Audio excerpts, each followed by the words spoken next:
Hello dear students, welcome back to our channel which is GDC Classes English. So in today's session we are going to discuss the first model paper for the topic Pharmacy Law and Ethics. So in this session we are going to discuss 20 important MCQ. So let's get started with the first MCQ. The first MCQ in this series is, who was the chairman of Health Survey and Development Committee? Who was the chairman of Health Survey and Development Committee? The first option is Acharya P.C. Ray. Option B is Sir Joseph Bohr. Option C is Sir Harun Zafar. Option D is Professor T.K. Gajjar. Okay. So, Health Survey and Development Committee is also known as Bohr Committee. It is also known as Bohr Committee because at that time the chairman was Sir Joseph Bohr. At that time the chairman was Sir Joseph Bohr, and hence it is also known as Bohr Committee. It is also known as Bohr Committee. So let's see what are the other committees. So Bohr Committee, it was established in October 1943 by Government of India. It is Health Survey and Development Committee.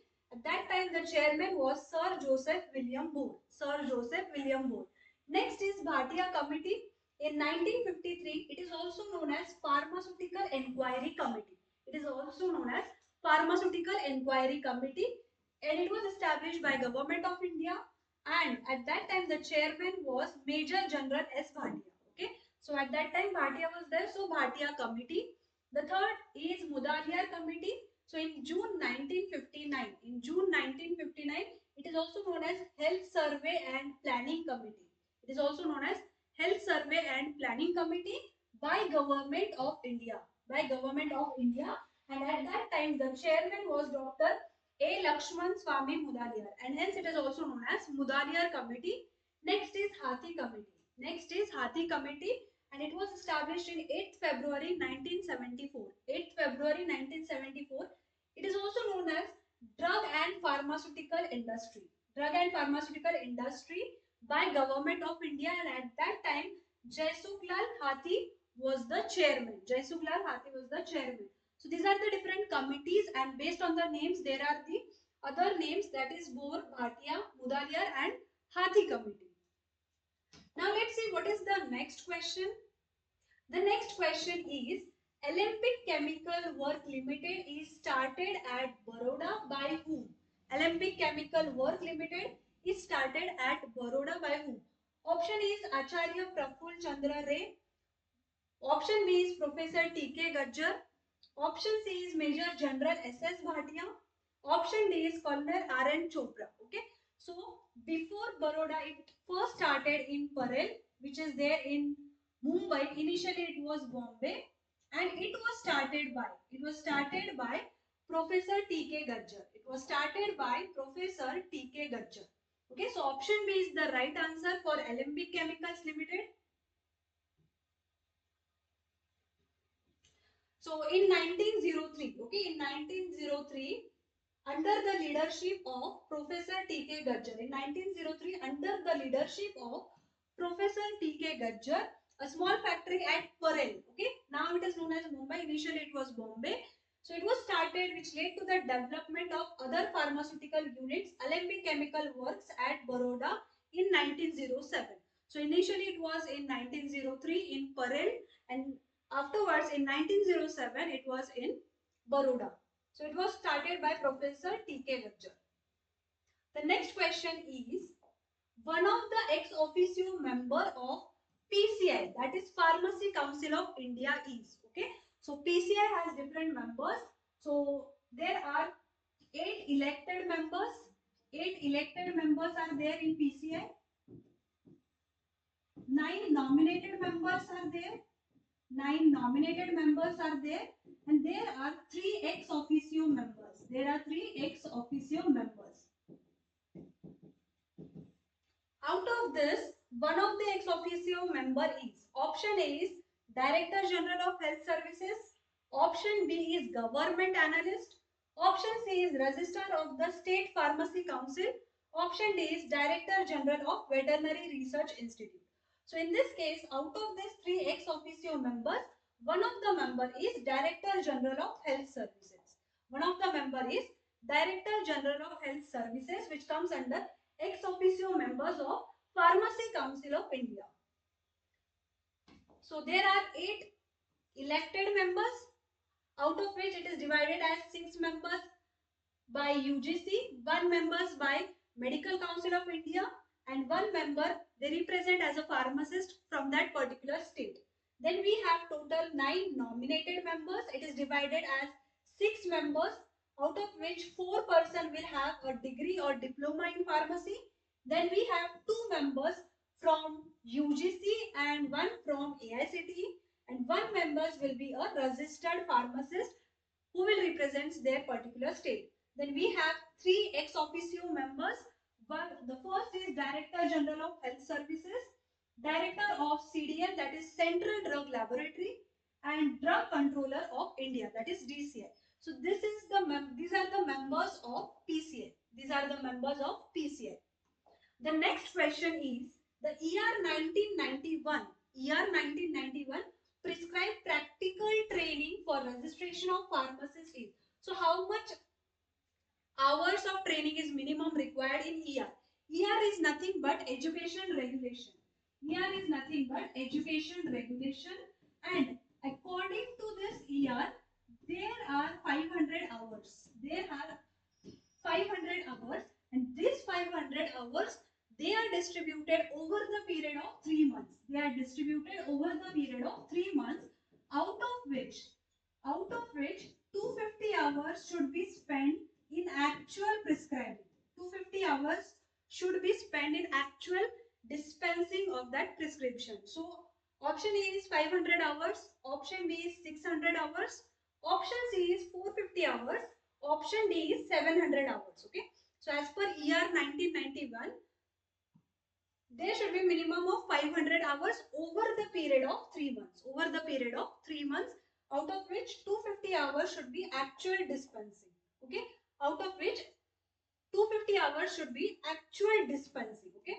So the practical training of not less than 500 hours, not less than 500 hours, and it should be spread over the years of 3 months, not less than 3 months, and out of which not less than 250 hours should be given to actual dispensing of the prescription. Okay, actual dispensing of the prescription. So this is according to the education regulation of 1991. This is according to education regulation of 1991. The next question is, State Pharmacy Council should have dash number of elected members. Okay, now State Pharmacy Council, now we have seen about the PCI. In case of State Pharmacy Council, how many should be elected members?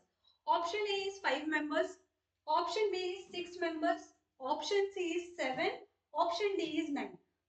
So according to State Pharmacy Council, there should be 7 elected members. There should be 7 elected members should be present. Okay. So 6 will be pharmacist, out of which 6 will be pharmacist. 1 will be elected by Medical Council of India, that is MCI. Then coming to nominated members, so there are 5 registered pharmacists will be there. At least 3 should have degree or diploma and who are nominated by their respective state government. Then coming to ex officio members. Ex officio members, they are nothing but Chief Administrative Medical Officer of State, Officer in charge of Drug and Cosmetic Acts.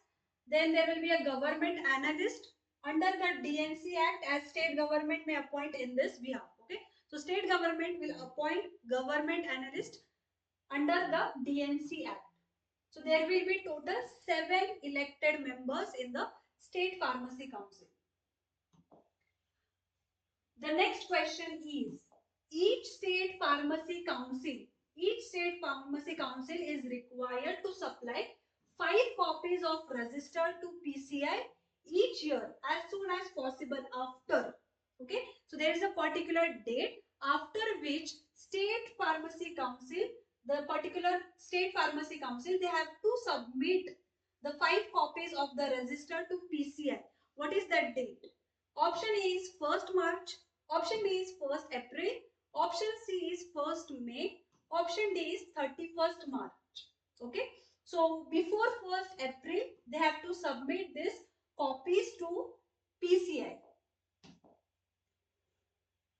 So 1st April is the right answer.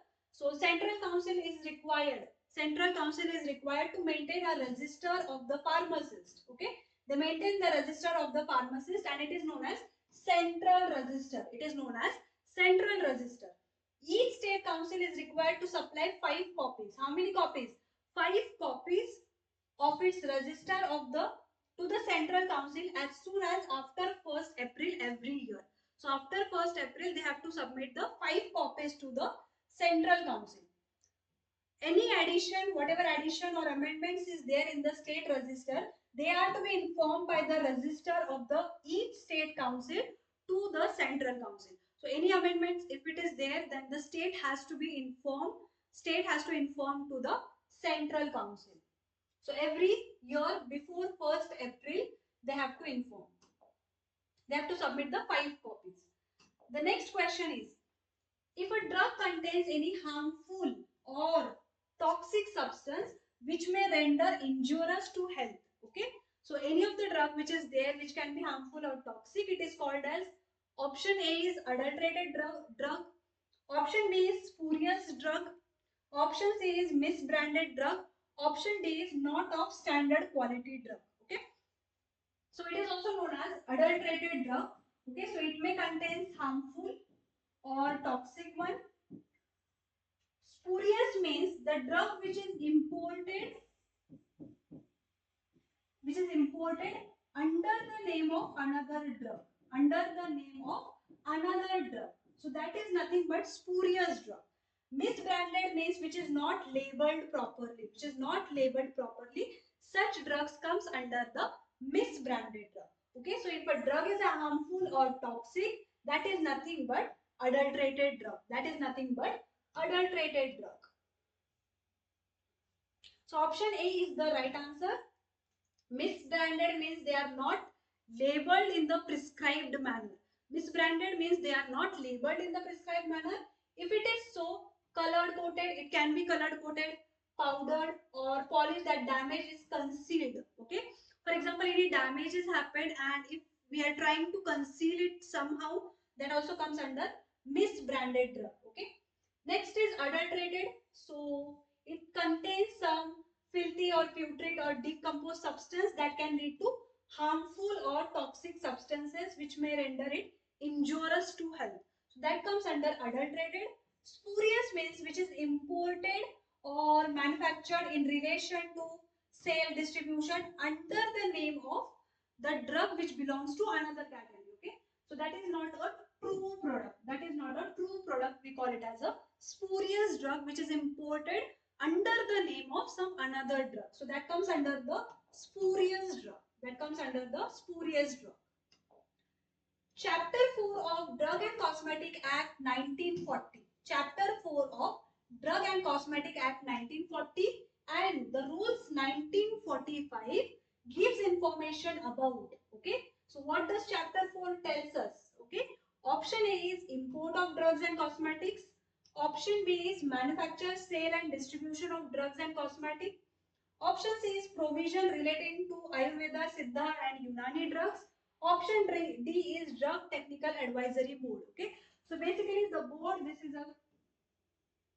not coming under any of this. So first is this comes under your chapter 3 import of drug and cosmetics. Manufacture, sale, distribution of drugs and cosmetics it comes under chapter 4. Provisions relating to Ayurveda, Siddha and Unani, it comes under chapter 5. Now they have asked us about chapter 4, so it comes under your option B, that is manufacture, sale and distribution of drugs and cosmetics. Okay, so option B is the right answer. So here you can see chapter 1 is introduction. Chapter 2 is administrative bodies, that is DTAG, which was there in option 4. Chapter 3 is import of drugs and cosmetics. Chapter 4 is manufacture, sale, distribution of drugs and cosmetics. Chapter 5 is provisions relating to Ayurveda, Siddha and Unani drugs. And chapter 6 is miscellaneous, which will include certain penalties. So these are the different chapters.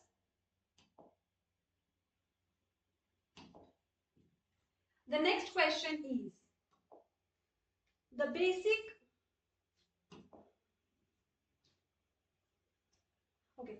basic installation area for capsule manufacturing according to Schedule M is? Okay.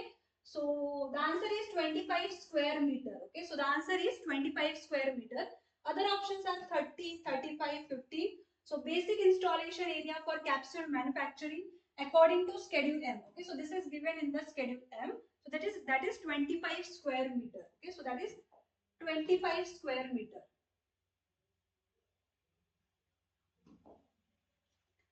So the category is given: powder, some external preparation, oral liquid, tablet, uncoated. So minimum area is 30 meters square, and ancillary area means this is not required, but this is the extra area apart from this minimum required area. For uncoated tablet, it is 60 meters square. The ancillary area is 20 meters square. Capsule and ophthalmic preparation, it is 25 meters square. And apart from 25 meter, they can have 10 meters square each for capsule and ophthalmic. Pessaries, suppositories. Pessaries are nothing but vaginal suppositories. So they are 20 meters square. Repacking of drugs and surgical dressing for 30 meters square. Packing materials for large volume parenterals. So it requires larger area of 100 meters square. And aerosols will require 50 meters square. So this is the minimum area which is required. Okay, minimum area which is required, and it is given in the Schedule M. Okay, it is given in the Schedule M. The next question is: standards of disinfectant fluid comes under which schedules? Okay, Schedule P, Schedule J, Schedule R, Schedule O. Okay, so basically disinfectant contains your certain liquids like Dettol and etc. So remember the letter O in this case, so it comes under your Schedule O. Okay, so it comes under disinfectant. Let's see. Schedule P indicates the pack size of the drug. Schedule P indicates the pack size of the drug. Schedule J indicates that some disease which are not telling us that it will cure. Okay, so that comes under your Schedule J. Schedule R is related to the condoms which are made up of rubber latex. Okay, so rubber latex, you can remember RR, so it comes under the Schedule R. Okay, so for disinfectant, Schedule O is the right answer. So Schedule J is the disease or the ailments by whatever name which a drug does not purport to prevent or cure. Okay, so it will not give a surety to prevent or cure that particular disease.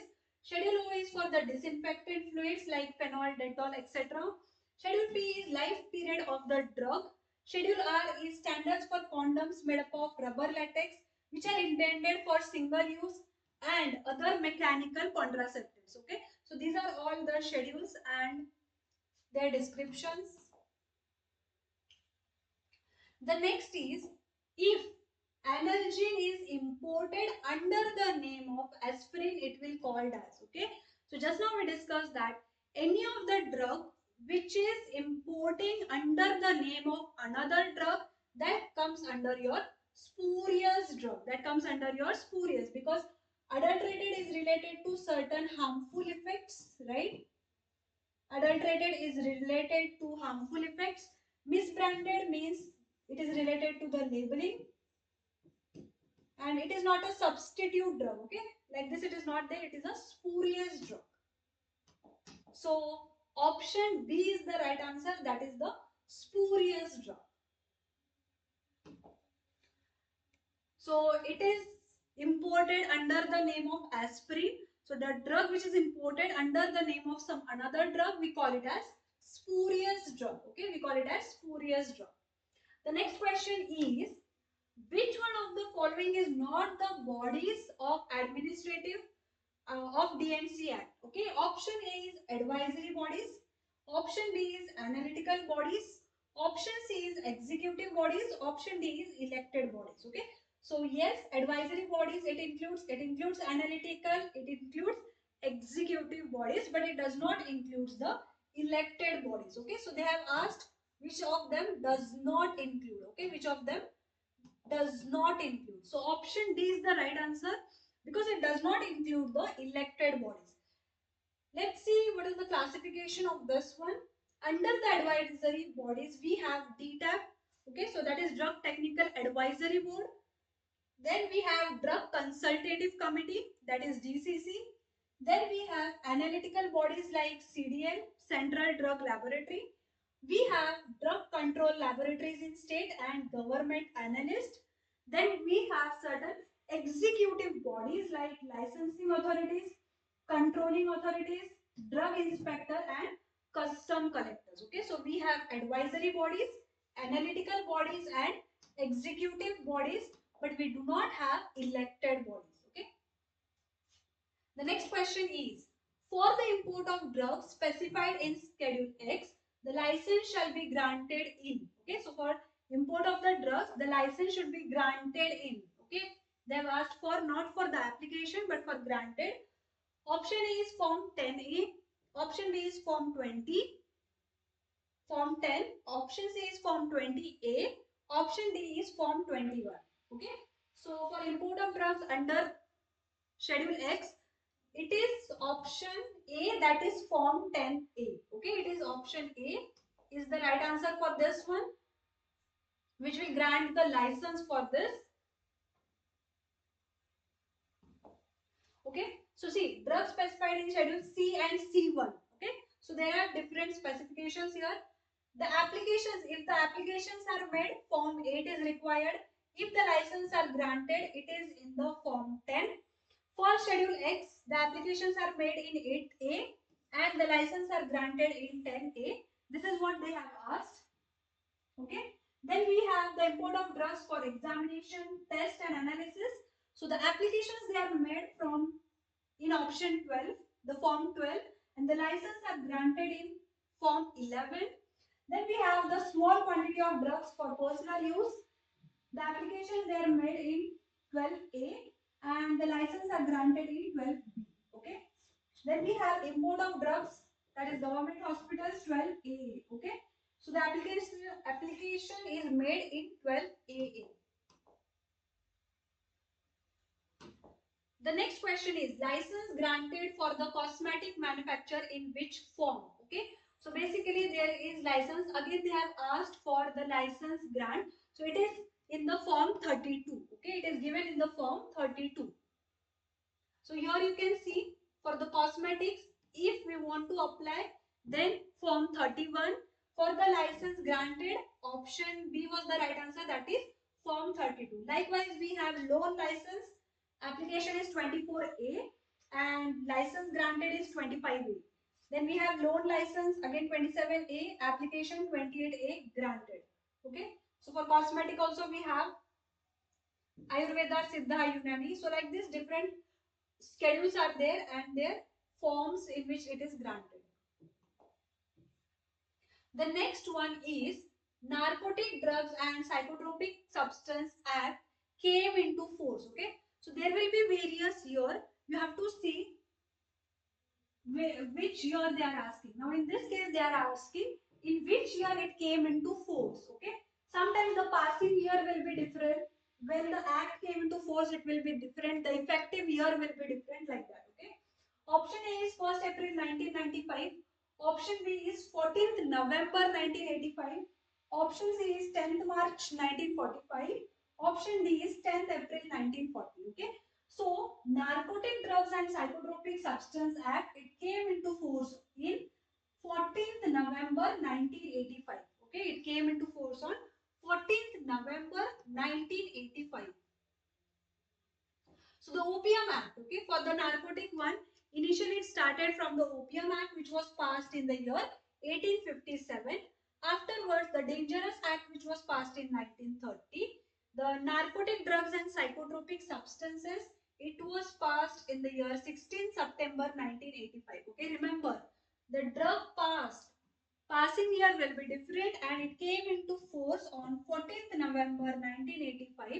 In some of the acts, the passing year, the effective year may be same, but in this case, the act was passed in the year 1985. Here also it is 1985, but the date is different. So you have to remember 16th September and 14th November.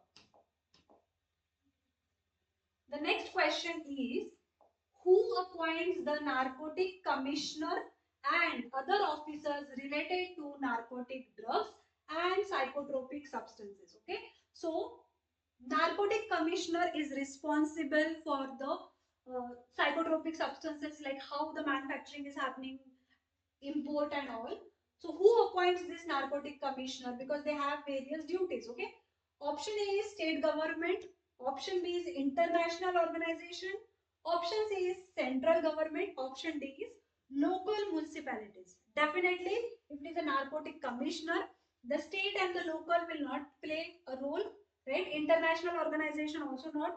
So central government is responsible for the appointment of narcotic commissioner. Okay, they are responsible for the appointment of narcotic commissioner. Okay, and they have the power to function the related duties like cultivation of opium, poppy, and the production of opium, and they have the power to entrusted to whatever the powers are given to him by the central government. Okay, so central government shall appoint the narcotic commissioner. Okay, the objective of, now just see here, the objective of Drug and Magic Remedies Act is, okay, so whatever the drugs or the magic remedies like tantra and all, so if they are claiming that this disease will be prevented or this disease will be cured, so this act is to have prevention over such act. So option A is to promote certain type of advertisement related to drugs which mislead the public. The very first word is to promote. Definitely this, the objective is not to promote rather than to prevent. Okay, so to prohibit ads related to magic remedies with false claim, yes, it prohibits whatever the ads are there.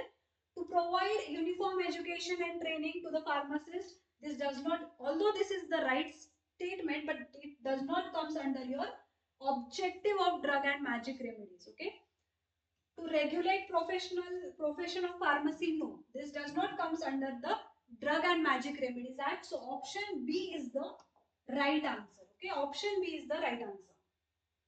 So it will prohibit certain advertisements, certain act which will mislead the public. For treating animals cruelty, how much fine has to be imposed for the first instance? Okay, so there is one act, that is Prevention of Animal Cruelty Act, and that is 1960. Okay, so to remember this year, you can remember the dish that is chicken 60. Okay, you can remember this dish that is chicken 60. Chicken is the animal and 60 is the year. Okay, so 1960 you can remember. So if the whatever the rules and regulation is given in this act, if it is not followed for the first instant, what should be the punishment? Okay, rupees 50, rupees 100, rupees 150, rupees 200. Okay, so for the first instance, the punishment is rupees 50. The punishment is rupees 50. Okay, so that much fine has to be given. For the first instant, treating animals cruelly, for the first instance, it is 50, and if the same offence is done within 3 years, then it may extend up to rupees 100, or imprisonment can be done for 3 months or both. Okay, if it is a contravention of any condition imposed by the committee, then fine extending up to 200, and contravention in any of the institution, then whatever the suitable punishment will be there, that can be given or it can charge accordingly. So these are the different penalties and the offences for the prevention of cruelty to animals. Okay, the next question is, which of the following orders was consolidated into Food Safety and Standard Act? Which of the following? Okay, so option A is Prevention of Food Adulteration Act 1954. Yes, so this was consolidated. Fruit Products Order 1955. Yes, so this was also there. Option C is Milk and Milk Products Order 1992. Yes, it was also there. Option D is the right answer. All of these are included. So option D is the right answer. So apart from that, it has Meat Food Products Order 1973, Vegetable Oil Products Order 1947, Edible Oils Packaging Order 1998, then Solvent Extracted Oil, De-oiled Meal and Edible Flour 1967, and any other under Essential Commodities Act 1955, which are related to food, and these acts and orders were repealed after commencement of FSS Act 2006. So it includes all. It is a consolidation of all of these acts. So option D was the right answer for this one. The last question is, where is FSSAI headquartered? Okay, where is the headquarter located? Option A is New Delhi. Option B is Bangalore. Option C is Mumbai. Option D is Chennai. Okay, so the headquarter is located in New Delhi. The headquarter is located in New Delhi.